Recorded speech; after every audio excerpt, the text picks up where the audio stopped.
On behalf of the LIA, I'd like to welcome you to the first in a series of informational videos about the 7 principles that we advocate for.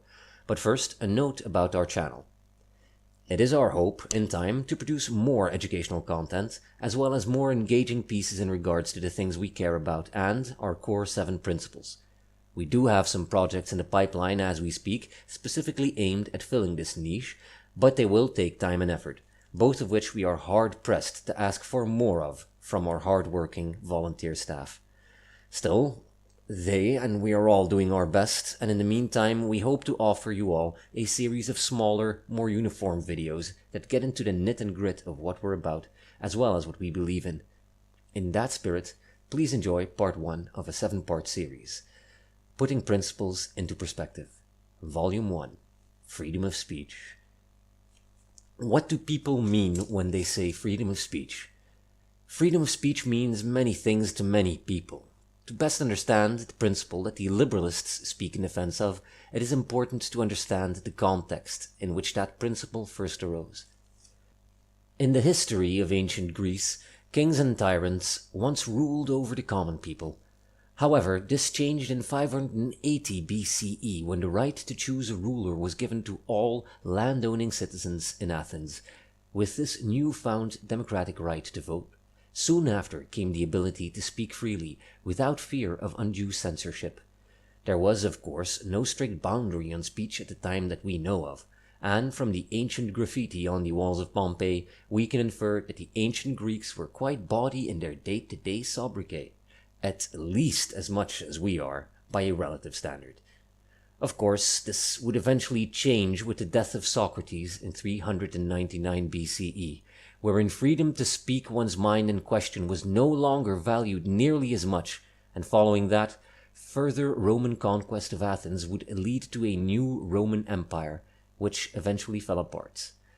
Still, the teachings of the Greeks, of Aristotle, Plato, and Socrates, and other great philosophers were preserved and carried forward through the dark age that came after Rome's fall. Eventually, these teachings would spread again throughout Europe in a period most commonly referred to as the Renaissance. The findings of the old masters' teachings from Rome, the discovery of old philosophy, modernized and reinterpreted, led to a new golden age of discovery and of human growth. Following the relative and abject squabbling of the Middle Ages, the Renaissance brought a new critical thought, which in turn brought a challenge to the crown of most countries. It started in England with the Magna Carta, then later in France, where the right to freedom of speech was first codified as law. Of course, before then, many philosophers and thinkers of the age had spoken at length of the idea of inalienable rights of human beings, understood as things being and belonging to a human that cannot be stripped from a person by anyone. David Hume, John Locke, Adam Smith, and Thomas Hobbes were the 4 most well-known and influential writers on the topic at the time, though Voltaire was also well-renowned for his love of free speech. Either way, most agreed at the time, and carried through the idea to today, that freedom of speech is something inalienable to a human being. That means that a person cannot be stripped of their right to speak, that speech and expression of one's thoughts is something so intrinsic to every human being that no person can take it away from another human being without violating the fundamental essence of what it is to be a human being.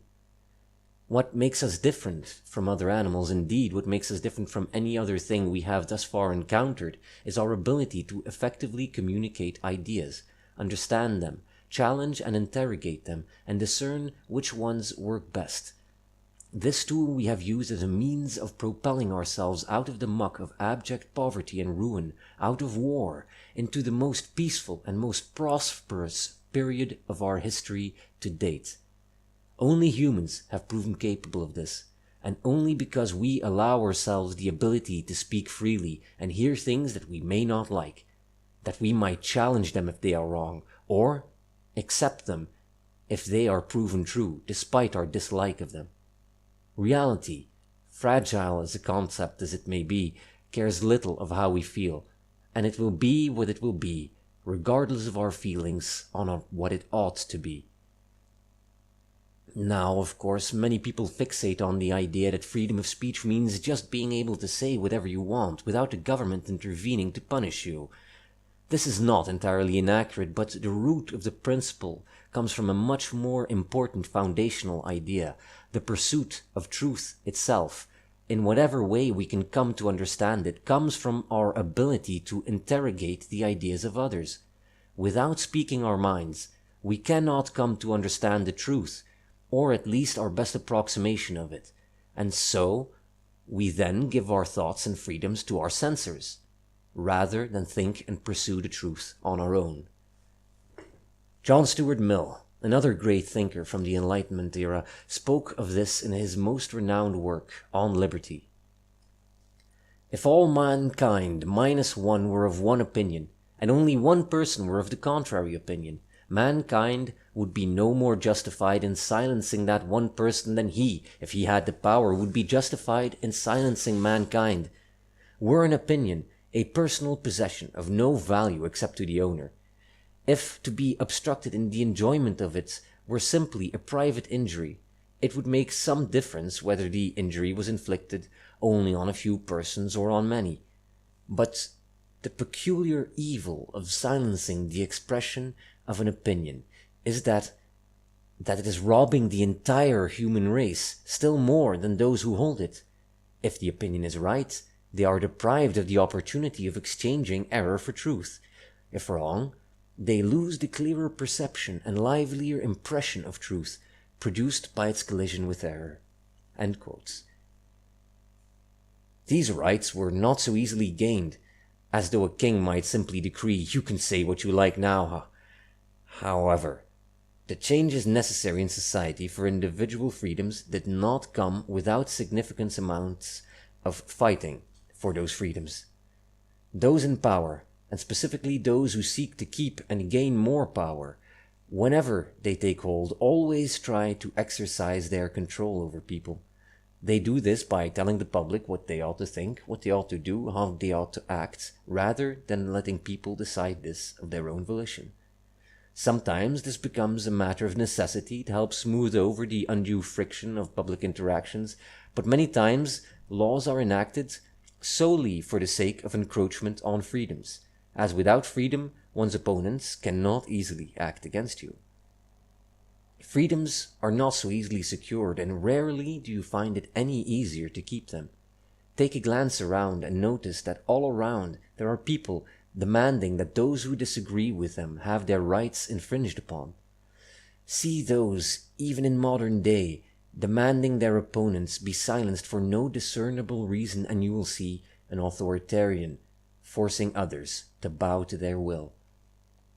Even right now, in an age where information is as free and widespread as it has ever been, ideas are being called dangerous, wicked, outrageous, harmful, or offensive, or worse, all to win over the hearts and minds of others in the call to silence opposition. In reality, these ideas are just that, ideas, and just because some lack the ability to challenge them does not mean they are automatically harmful and must therefore be suppressed.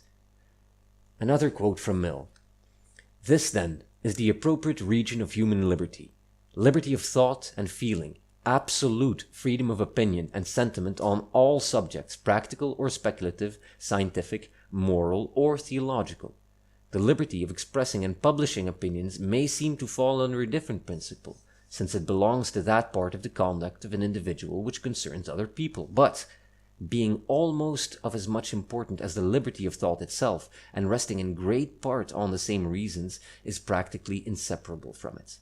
Secondly, the principle requires liberty of tastes and pursuits, of doing as we like, subject to such consequences as may follow, without impediment from our fellow creatures, so long as what we do does not harm them, even though they should think our conduct foolish, perverse, or wrong.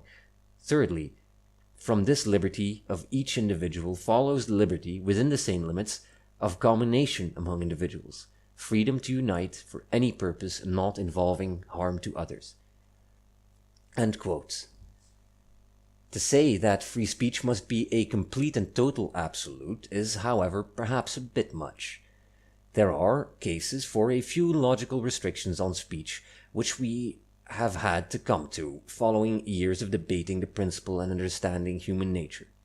Instigating violence, for instance, or repeatedly harassing somebody are both criminal offenses in most countries. Committing libel or slander is also a civil crime, and there is of course the example of public endangerment, such as when somebody shouts fire in a crowded theater to induce a panic. These actions all have effects that can directly result in harm to other people. All directly show victims corresponding to the speaker's action. This is an important factor to denote, as victimhood is often used as a justification for further limitations of speech. People take this idea of what a victim is and try to stretch it in order to further curtail freedoms in the name of empathy. Therefore, to come to a conclusion on the issue of freedom of speech, what constitutes a victim, and how speech can be used in such a way as to not be harmful, the problems we must clarify are: what constitutes a victim, as well as what is the content of the speech and the context within which it was spoken. Firstly, of victimhood. For a victim to exist, the intent to do harm must be present in the speaker's action. This is the fundamental distinction between the definition of the words victim and causality. The distinction can be drawn from the etymological roots of the word. A victim, for the Latin victima, denotes a creature being slaughtered deliberately as a means of ritual sacrifice. Contrast this with causality, however, which comes from the Latin causalis and causalitas, both of which mean chance or an occurrence. To contrast these ideas, within the context of the argument, a person may be casually offended by a comment, but one cannot be the victim of the speech of someone else unless it is spoken deliberately at or about them with intent to do them physical or material harm. This is why uttering threats is a punishable crime, but shouting in anger or speaking ill about a group while perhaps ill-mannered aren't considered criminal offenses in most places. This, too, is consistent with the concept of rights, as one has the right to one's person, one's property, and one's own thoughts, all traits that cannot be taken from any individual. One cannot justly take or damage another's property or person without the consent of the owner, just as one cannot simply attempt to incite others to do so, or to speak untruths about a person that would commit similar damages. Therein lies the logical basis of the argument for victimhood, an infringement upon the rights of someone else. Merely insulting or offending somebody while rude does not deprive them or damage their rights. Therefore, such an action cannot be taken as victimizing a person. Likewise, we must also understand that the context of a statement matters. If someone makes an awful claim within a comedy show or as part of a routine for the sake of insulting someone as a joke, one might say that, stripping the statement from the context, you have a case for victimhood. However, the context would infer that the speech was not meant literally and was spoken in jest, only for the sake of provoking a reaction, that reaction being laughter. Oftentimes, comedians will seek to intentionally speak offensively, either for the sake of trying to push the very envelope of how offensive they can be, while also subverting expectations, or else because the natural reaction of being faced by such awful concepts for many people is to laugh.